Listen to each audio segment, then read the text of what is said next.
Assalamualaikum warahmatullahi wabarakatuh.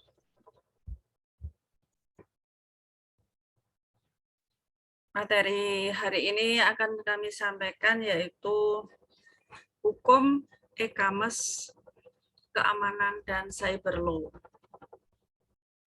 Apa itu yang dimaksud cyber law dan apa itu hukum e-commerce? Mari kita bahas pembahasan tentang hukum e-commerce, yang kedua cyber law. Kenapa kami sampaikan tentang cyber law? Di dalam cyber law itu ada unsur-unsurnya, ada skimming, ada hacking, ya, tentang cyber, tentang internet, hukum internet. Pertama akan kami sampaikan yaitu hukum e-commerce di Indonesia. Hukum e-commerce di Indonesia secara signifikan tidak mengcover aspek transaksi yang dilakukan secara online atau internet. Akan tetapi ada beberapa hukum yang bisa menjadi pegangan untuk melakukan transaksi secara online. Jadi secara tertibnya tidak ditulis atau tidak susun dengan baik, ya, tidak di cover tentang aspek-aspek transaksinya secara detail. Satu, Undang-Undang Nomor 8 Tahun 1997 tentang dokumen perusahaan, yaitu Undang-Undang Dokumen Perusahaan, telah mulai menjangkau ke arah pembuktian data elektronik. Yang kedua, menyangkut pasal 1233 KUH Perdata dengan isinya sebagai berikut. Mengenai perikatan lahir karena suatu persetujuan atau karena undang-undang. Berarti dengan pasal ini perjanjian dalam bentuk apapun diperbolehkan dalam hukum perdata Indonesia. Jadi bentuk perjanjian melalui online diperbolehkan juga melalui internet menurut pasal 1233. Bentuk apapun, yaitu bentuk internet, dunia maya diperbolehkan. Tetapi ada resiko juga. Ya. Yang ketiga, hukum perjanjian Indonesia menganut asas kebebasan berkontrak berdasarkan pasal 1338 KUH Perdata. Asas ini memberi kebebasan kepada para pihak yang sepakat untuk membentuk suatu perjanjian untuk menentukan sendiri bentuk serta isi suatu perjanjian. Dengan demikian para pihak yang membuat perjanjian dapat mengatur sendiri hubungan hukum di antara mereka. Ya, menurut pasal tersebut memberikan kebebasan pada para pihak untuk membentuk perjanjian melalui apa? Melalui dunia maya, melalui manual, melalui hitam di atas putih, yaitu perjanjian lewat kertas, ya, lewat bukti melalui tulisan, tergantung pada pihak-pihak yang membuat kontrak perjanjian. Terdapat beberapa peraturan-peraturan dapat dijadikan pedoman dalam pembuatan peraturan e-commerce, yaitu 1. Uncitral Model Law on Electronic Commerce. Peraturan ini dibuat oleh Perserikatan Bangsa-Bangsa PBB atau United Nations, yaitu peraturan ini dapat digunakan oleh bangsa-bangsa di dunia Ini baik yang menganut sistem kontinental atau sistem hukum Anglo-Saxon. Hukum e-commerce internasional. Kontennya yaitu 2 Singapura Electronic Transaction Act atau ETA. Terdapat 5 hal yang perlu digarisbawahi, yaitu tidak ada perbedaan antar data elektronik dengan dokumen tertulis. Yang kedua, suatu data elektronik dapat menggantikan suatu dokumen tertulis. Yang ketiga, penjual atau pembeli atau pihak-pihak bisnis dapat melakukan kontrak secara elektronik.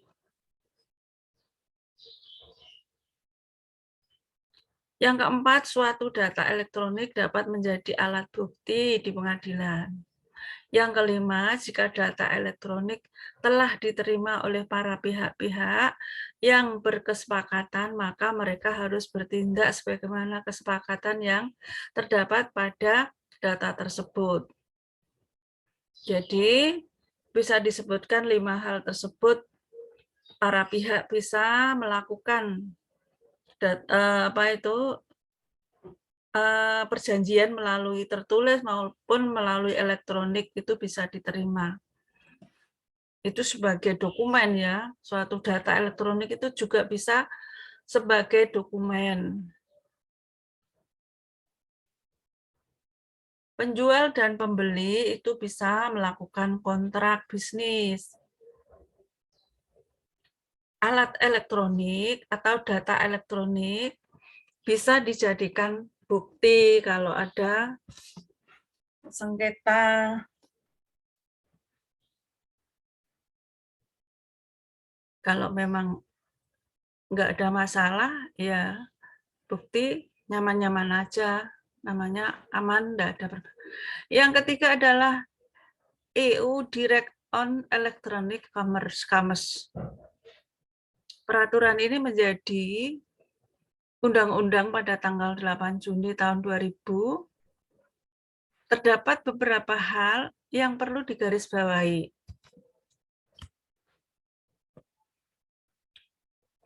Satu, setiap negara anggota akan memastikan bahwa sistem hukum negara yang bersangkutan memperbolehkan kontrak dibuat dengan menggunakan sarana elektronik. Para negara anggota dapat pula membuat pengecualian terdapat ketentuan dalam hal kontrak untuk membuat atau mengalihkan hak atas real estate, kontrak yang diatur dalam hukum keluarga, kontrak penjaminan yang C. D. Kontrak yang melibatkan kewenangan pengadilan.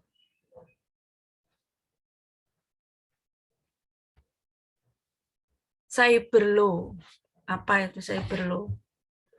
Cyber law adalah aspek hukum yang istilahnya berasal dari cyberspace law, yang berasal dari media elektronik dalam jaringan komputer. Ya, melalui komputer.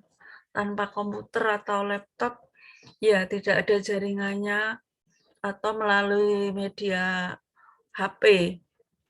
Yang ruang lingkupnya meliputi setiap aspek yang berhubungan dengan orang, perorangan, atau subjek hukum yang menggunakan dan memanfaatkan teknologi internet yang dimulai pada saat mulai online dan memasuki dunia cyber atau dunia maya.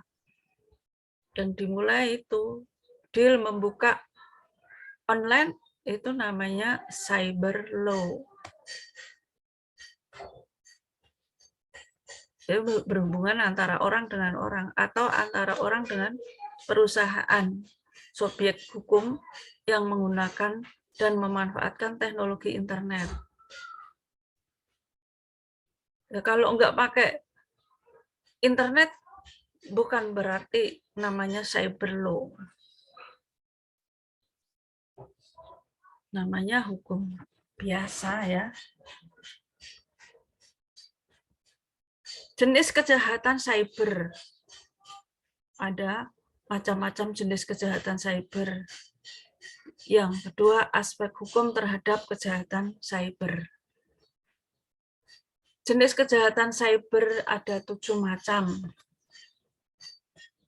Bisa disebutkan jenis kejahatannya yaitu 1, joy computing adalah pemakaian komputer orang lain tanpa izin.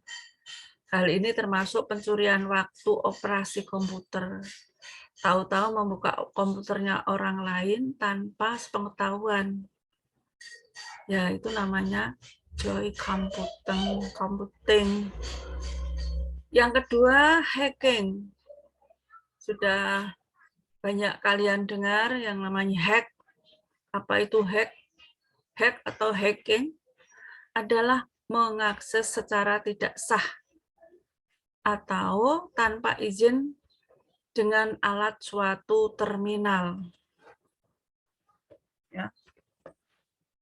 Mengakses suatu data dari internet milik orang lain itu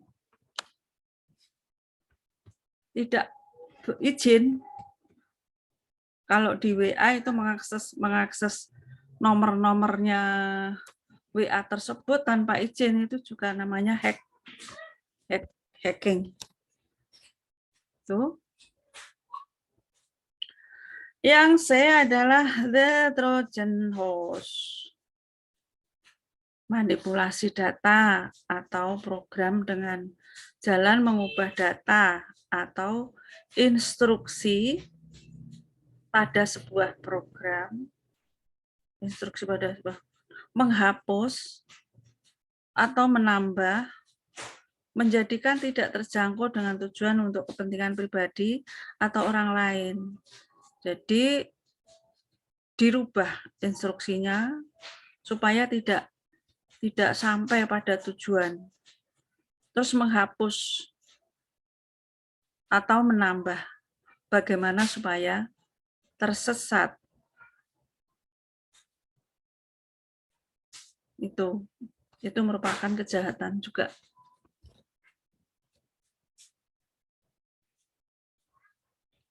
Kejahatan yang lain adalah D, data leakage. Adalah menyangkut bocornya data keluar, terutama mengenai data yang harus dirahasiakan. Data kok bocor itu berarti bisa dicuri secara sembunyi-sembunyi, yaitu dinamakan data leakage. Itu ya.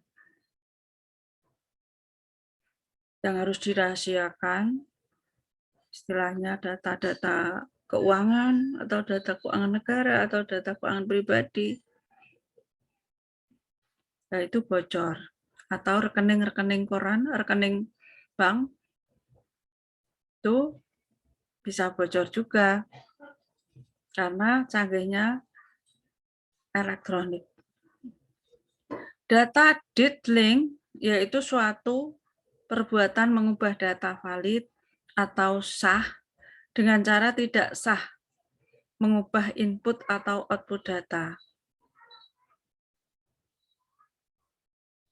Yang ke-6, to frustrate data communication atau diddling, yaitu menyia-nyiakan data komputer, penyia-nyiaan data komputer. Tidak dipedulikan atau tidak disimpan dan direspon, dianggap diabaikan, penyia-nyiaan data komputer. Software privasi yaitu pembajakan perangkat lunak terhadap hak cipta yang dilindungi HQ. Itu softwarenya dibajak, perangkatnya diorak-arik ya. Yang kedua, aspek hukum terhadap kejahatan cyber ada 6. dalam kaitannya dengan penentuan hukum yang berlaku, dikenal beberapa azas yang biasa digunakan, yaitu azas subjektif teritoriality. Itu azas yang menekankan bahwa keberlakuan hukum ditentukan berdasarkan tempat, garis bawah ya, tempat perbuatan dilakukan, yaitu menunjuk tempat karena teritoriality menunjukkan tempat perbuatan dilakukan dan penyelesaian tindak pidana dilakukan di negara lain. Yang kedua adalah azas subjektif teritoriality. Ayas yang menyatakan bahwa hukum yang berlaku adalah hukum di mana akibat utama perbuatan, subjek kan orang, yaitu akibat di mana orang tersebut melakukan perbuatan itu terjadi dan memberikan dampak yang sangat merugikan bagi negara yang bersangkutan. Jadi merugikan negara, orang tersebut melakukan perbuatan melanggar hukum subjektivitas teori, jadi orangnya yang melakukan pelanggaran. Yang ketiga, azas nasionalite, yaitu azas yang menentukan bahwa negara mempunyai yurisdiksi untuk menentukan hukum berdasarkan kewarganegaraan pelaku. Jadi azasnya untuk pelaku itu berdasarkan kewarganegaraannya mana. Azas protektif, prinsip azas yang menekankan yurisdiksi berdasarkan kewarganegaraan korban. Korbannya di mana itu ya di situ itu nanti untuk menyelesaikan hukumnya ya. Azas universality. Azas ini menentukan bahwa setiap negara berhak untuk menangkap dan menghukum para pelaku pembajakan. Yang keenam, azas protective principle. Azas yang menyatakan berlakunya hukum didasarkan keinginan negara untuk melindungi kepentingan negara dari kejahatan yang dilakukan di luar wilayahnya, yang umumnya digunakan apabila korban adalah negara atau pemerintah. Itu yang azas protective principle.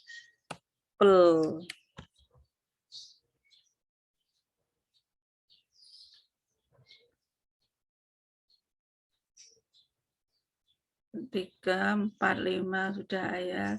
Ini mengenai pembayaran e-payment.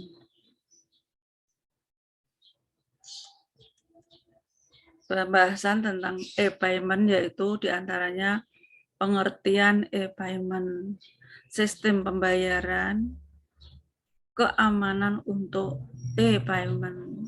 Ini menyangkut bisnis, menyangkut hukum.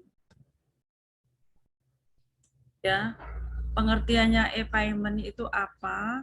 Yang dimaksud e-payment itu suatu sistem penyediaan alat untuk pembayaran, untuk membayar jasa atau barang-barang yang dilakukan di internet, yaitu transaksinya di internet. Di dalam membandingkan dengan sistem pembayaran konvensional, pelanggan mengirimkan semua data terkait dengan pembayaran kepada pedagang yang dilakukan di internet dan tidak ada interaksi eksternal lebih lanjut antara pedagang dan pelanggan. Kalian semua mungkin sudah melakukan hal pembayaran melalui internet, karena di dalam pembelian e-commerce belanja online itu dibayarkan bisa COD atau konvensional, bisa juga melalui SMS banking, internet banking, bisa juga melalui transfer. Ini juga ada kelemahannya, karena kelemahannya itu tadi ada pembajakan, bisa pembajakan nomor-nomor nomor rekening atau nomor-nomor ATM atau itu ada kelemahannya, ya. Juga harus hati-hati dalam e-commerce, dalam belanja e-commerce. Ya sangat diringankan, sangat efisien, sangat meringankan transportasi, tidak meringankan biaya, cukup dengan SMS banking atau internet banking bisa melakukan transaksi e-payment. Semua ada kelemahannya. Yang kedua adalah sistem pembayaran. Terdapat beberapa sistem pembayaran e-payment system. Satu, micro payment. Mikro berarti besar. Besar apa kecil?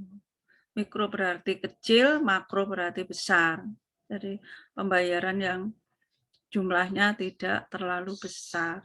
E-wallet yang kedua. Yang ketiga adalah e-cash, digital cash. Yang keempat adalah credit card, smart card. Yang kelima, electronic bill, presentment and payment. Dan berdasarkan satu persatu. Nanti mengenai keamanan untuk e-payment, jadi keamanan untuk pembayaran. Untuk menjaga keamanan pembayaran, yaitu Public Key Infrastructure, disingkat PKI. Yang kedua, Public Key Encryption. Yang ketiga, Digital Signature. Yang keempat, sertifikat digital. Yang kelima, Secure Spot Layer. Yang keenam, Transport Layer Security. Yang ketujuh, Secure Electronic Transaction. Itu disingkat dengan SET. Penjelasan tentang keamanan e-commerce, kontennya yaitu satu, Public Key Infrastructure atau disingkat PKI, yaitu e-payment, pembayaran elektronik sistem secara khas modelnya, tipikalnya seperti sistem Public Key Infrastructure atau PKI.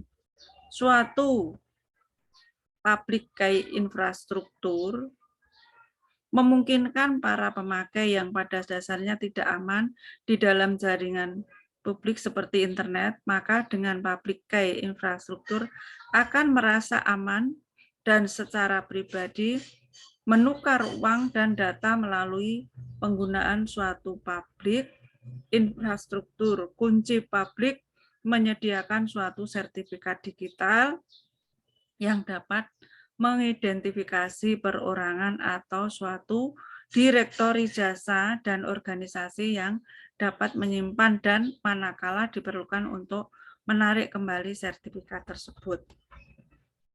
Jadi berupa sertifikat pembayarannya. Yang kedua adalah Public Key Encryption. Suatu proses pengkodean data mentah menjadi data yang tersamar yang dikirimkan oleh pengirim yang dapat disampaikan oleh penerima dengan aman dengan teknik pemetaan tertentu. Kriteria keamanan yang dipergunakan dalam kriptografi adalah satu, kerahasiaan, confidentiality.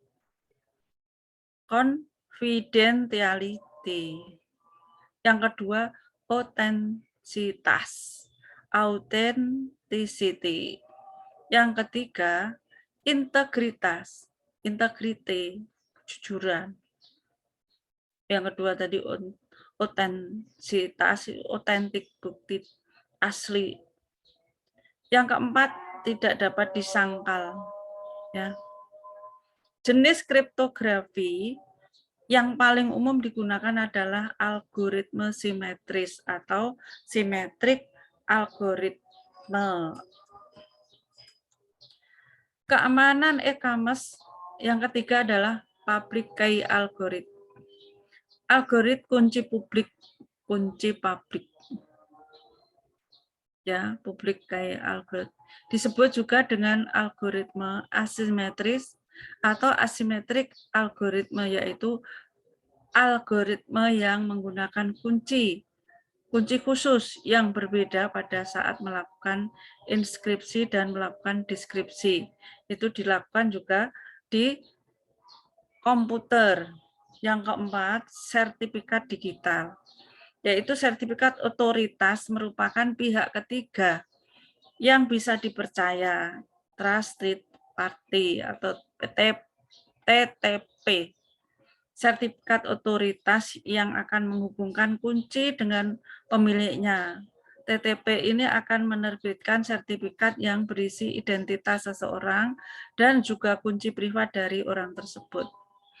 Jadi ini yang bisa melakukan adalah ahli IT. Ya kalau nggak ahlinya nggak bisa. Ya.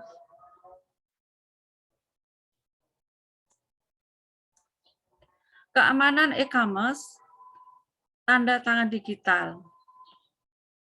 Tanda tangan digital merupakan tanda tangan yang dibuat secara elektronik dengan jaminan yang lebih terhadap keamanan data dan keaslian data, baik jaminan tentang identitas, pengiriman, dan kebenaran dari data atau paket data tersebut. Pembuatan tanda tangan digital dengan menggunakan algoritma kunci publik, banyak metode yang bisa digunakan, di antaranya RSA yang menggunakan kunci privat atau kunci publik untuk melakukan inskripsi. Untuk melakukan mungkin bisa transaksi mengenai keuangan, transaksi mengenai data, atau KTP elektronik juga mungkin bisa dilakukan melalui tanda tangan digital. Banyak lagi. Mungkin dalam data-data rahasia bisa digunakan melalui tanda tangan digital.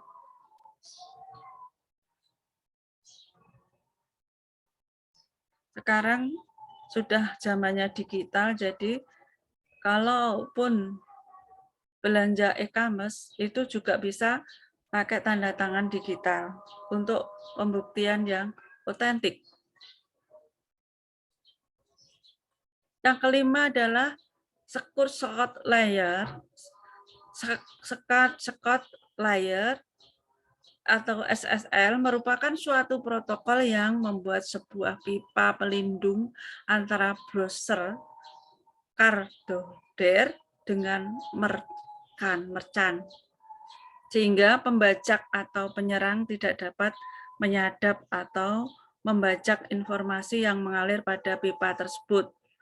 Pada penggunaannya, SSL digunakan bersamaan dengan protokol lain seperti HTTP, Hypertext Transfer Protocol, dan sertifikat authority. Jadi mempunyai pipa, mempunyai kolom sendiri yang tidak bisa dihack atau tidak bisa dibajak dari siapapun. Itu ahli IT juga.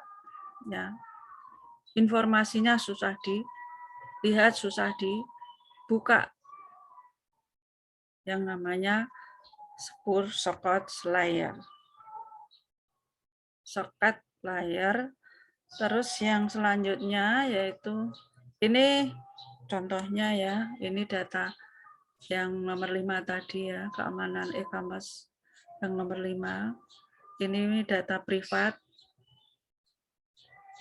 key, dikunci, jeglek, terus sertifikat signing request itu ada tandanya, yaitu terus sertifikat CRT ini merupakan sertifikat khusus. Ini contohnya SSL. Yang keenam adalah transport layer security, keamanan yang keenam. TLS.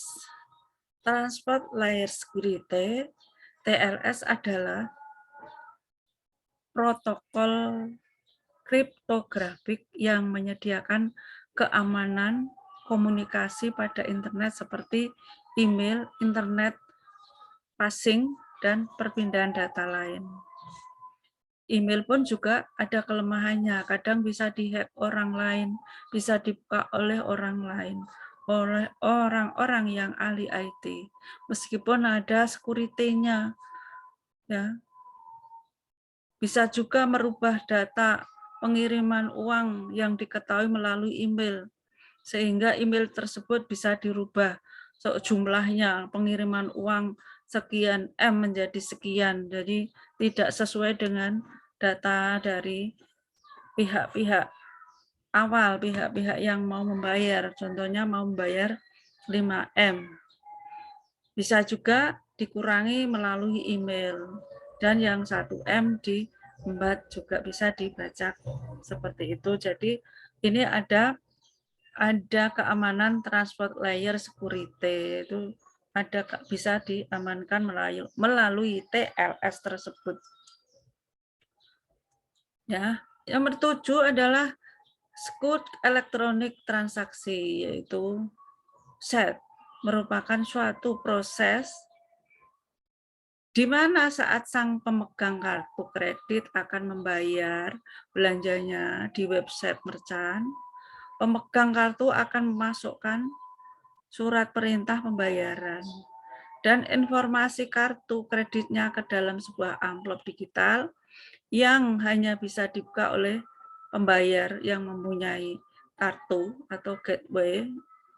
Amplop tersebut beserta surat pemesanan barang kirim ke merchant. Merchant akan memproses surat pemesanan barang serta mengirimkan amplop digital tersebut kepada payment gateway yang akan melakukan otorisasi.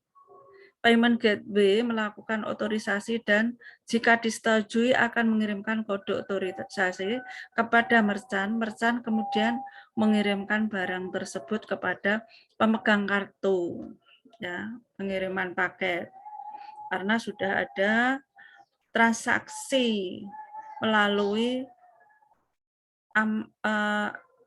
ya dibukanya payment gateway itu tadi, amplop. Amplop tersebut berisi data-data pemesanan barang melalui kartu kredit, ya. Itulah namanya keamanan e-commerce.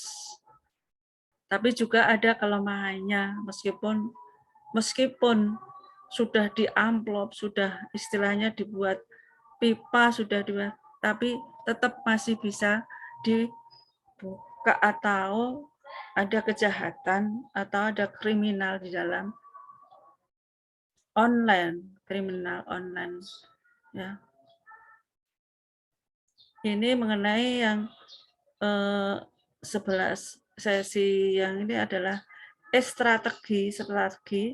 Bisa saya buka tentang pengenalan strategi atau elemen strategi, kebutuhan strategi, landasan strategi, tip dan peluang bisnis. Ini masuk pemasaran, tetapi ada hukumnya tadi awalnya, ya. Yang satu, strategi secara luas dikenal seperti salah satu dari pemimpin pemasaran di internet dan para agen strategi perencanaan. Strategi spesialis di dalam strategi pemasaran di internet dengan suatu penekanan pada didapatnya pelanggan ingatan dan konversi dan membantu klien mencapai sasaran hasil bisnis online. Pengenalan strategi dalam online yaitu menjadi orang yang sukses berbisnis di internet. Baik itu penjualan produk atau jasa maupun bisnis sendiri. Owner atau reseller dibutuhkan suatu yang amat vital dalam memperkenalkan website Anda pengguna internet di dalam maupun di luar negeri, yaitu promosi atau pemasaran sebagai penunjang kesuksesan tersebut. Ini strategi cara membuat website juga. Website dalam strategi pemasaran sebagai owner atau sebagai reseller sangat membutuhkan alat ini amat vital sekali website tersebut. Yaitu hati-hati cara membuat strategi lewat website.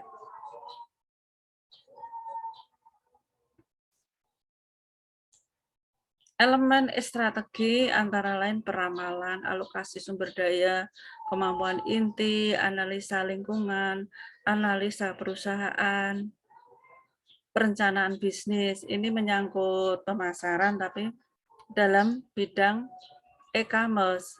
Kebutuhan strategi, kenapa strategi dibutuhkan perusahaan? Perubahan yang sangat cepat bisnis dan teknologi berarti merupakan peluang dan ancaman yang datang sewaktu-waktu. Itu merupakan peluang untuk bisnis melalui online, tetapi juga banyak ancaman, termasuk kriminal atau pembajakan lewat IT atau scamming atau kriminal dalam online. Perusahaan harus mempertimbangkan elektronik commerce strategi yang meliputi rencana darurat untuk perusahaan dan mengejar perkembangan bisnis teknologi. Karena bisnis manual, konvensional sudah ketinggalan, sehingga bagaimana perusahaan harus mempertimbangkan strateginya untuk penjualan online. Kebutuhan strategi yaitu perusahaan dapat menerapkan strategi customer relation marketing. Ada relasi yang dimaksud relasi itu membuat relasi marketing yang sangat banyak. Customizing dalam produk dan jasa, yaitu sebagai produk penjualan produk dan jasa.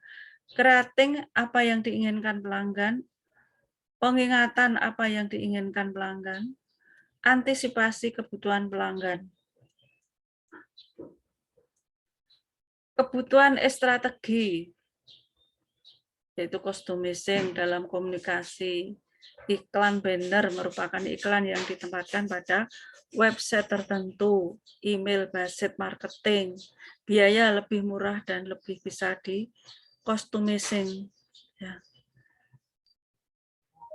Email based marketing, biaya lebih murah dan lebih bisa di customizing.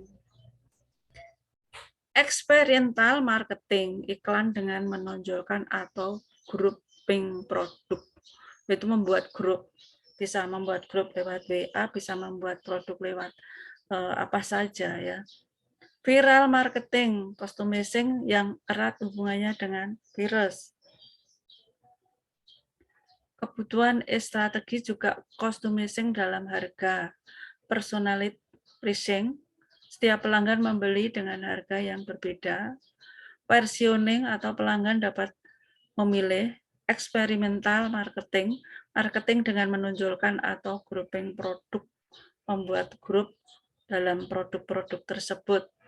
Landasan strategi tujuannya yaitu mengenal tahap strategi di mana suatu organisasi menyiapkan informasi tentang visi, misi, tujuan, dan kontribusi yang dapat dilakukan dengan e-commerce, belanja online, elektronik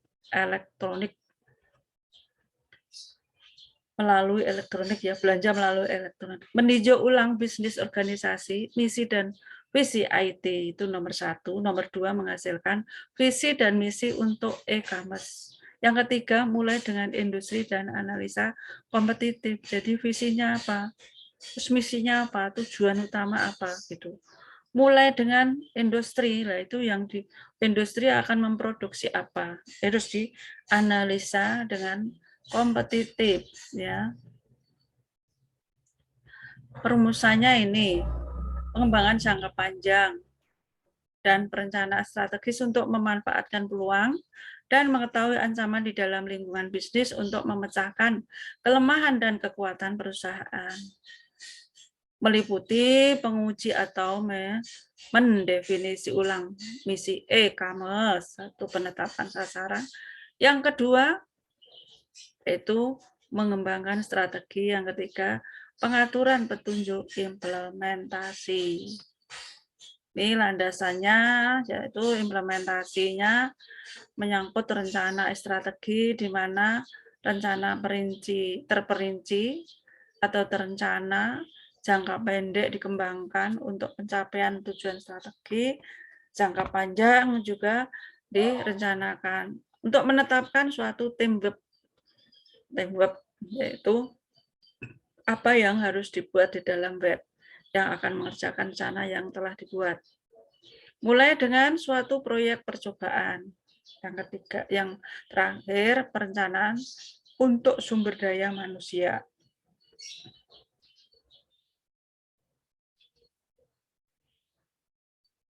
Penilaian strategi, evaluasi formal berkala ke arah kemajuan untuk tujuan strategi organisasi, meliputi perumusan kembali strategi dan tindakan yang diperlukan.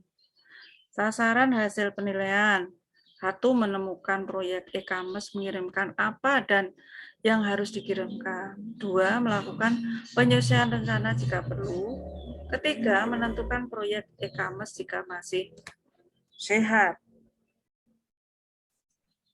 Jadi harus buat perencanaan matang. Yang keempat, meninjau kembali strategi awal.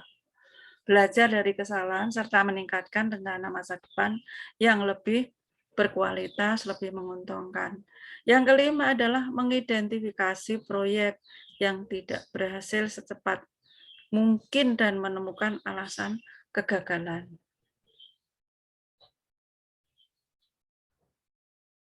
Tip peluang bisnis.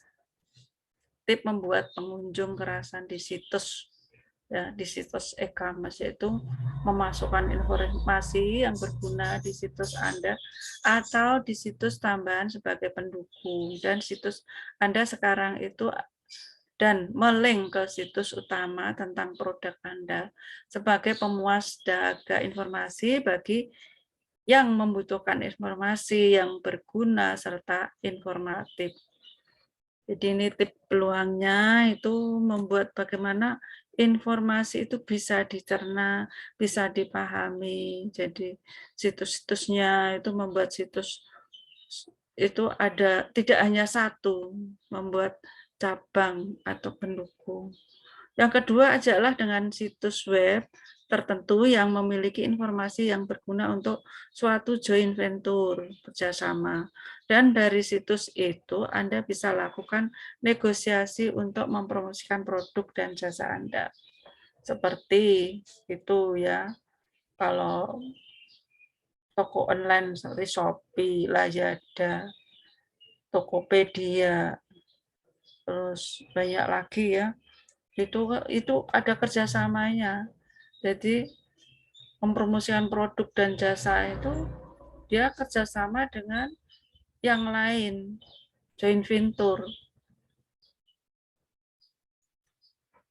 Tip peluang bisnis, ide-ide romantis, dan tip apakah Anda sudah memiliki cinta sejati. Nah, ini kamu bisa, ini tadi menyangkut tentang pemasaran sedikit ya, mengenai peluang bisnis ya. Kamu bisa membuka ini, tip peluang bisnis menghasilkan hingga ratusan juta rupiah. Nah, ini karena berlanjut. Saya kira nanti bisa diteruskan melalui pemasaran, manajemen pemasaran. Saya ngajar pemasaran 1 dan 2, ini ada membangun aplikasi e-commerce dan membangun infrastruktur e-commerce. Tadi hanya saya ambil tentang yang keamanan ya, tentang cyber law-nya ya. Ini kalau strategi pemasaran ini masuknya yaitu pemasaran 2.